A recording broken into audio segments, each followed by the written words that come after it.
Patini was born in a very rich family. He attends high school in Sulmona.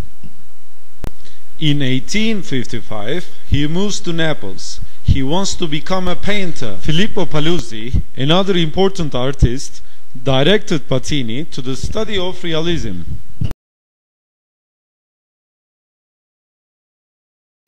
At the same time, Prince Torlonia started to drain the Lake of Fucino.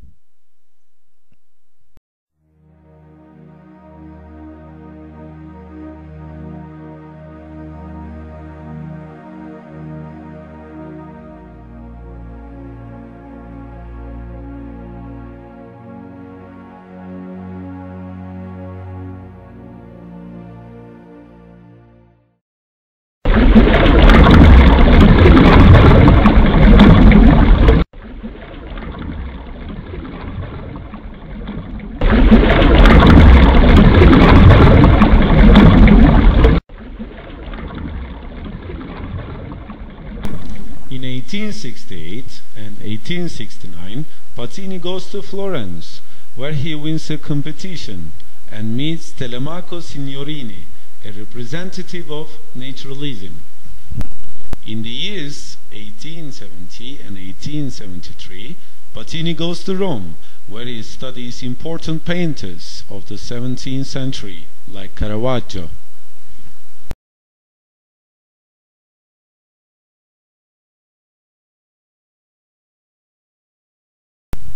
Patini returns to Castel di Sangro, where he discovers the absolute poverty of his fellow citizens.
Between 1880 and 1890, Patini paints his trilogy of social paintings, Beast of Burden, Bestie da Soma.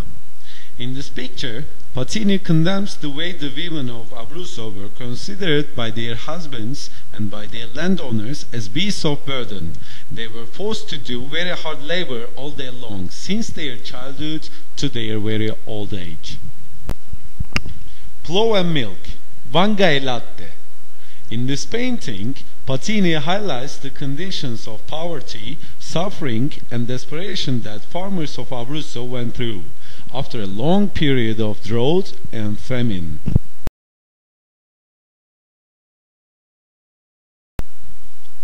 The air, l'erede. Patini draws his inspiration from a real event that happened near his own house. The main character of the painting is the corpse of a man laying on the floor of a very poor and dark room, half covered by a patched-up blanket. On the other side, there is a pair of old shoes that one day will be inherited by the dead man's newborn child, who is shown in the portrait near his desperate mother. On October 21st, 1906, Patini is given honorary citizenship of Castel di Sangro. And then he goes to Naples. He will never return to his hometown again. On November 16, 1906, Patini dies in Naples. He is buried in the graveyard of the town in the section dedicated to the very important artist. In 2006, during the celebration of the centenary of his death, His mortal remains were transferred to his hometown. Among the other Italian painters, Patini is the first painter to reveal the poor and miserable conditions which farmers of Abruzzo were used to live in. He anticipates the theme of workers being exploited in his famous painting, Quarto Stato, the fourth. Another famous personality from Abruzzo area was the writer Ignazio Silone, who also emphasized over the public denounce of these poor standards.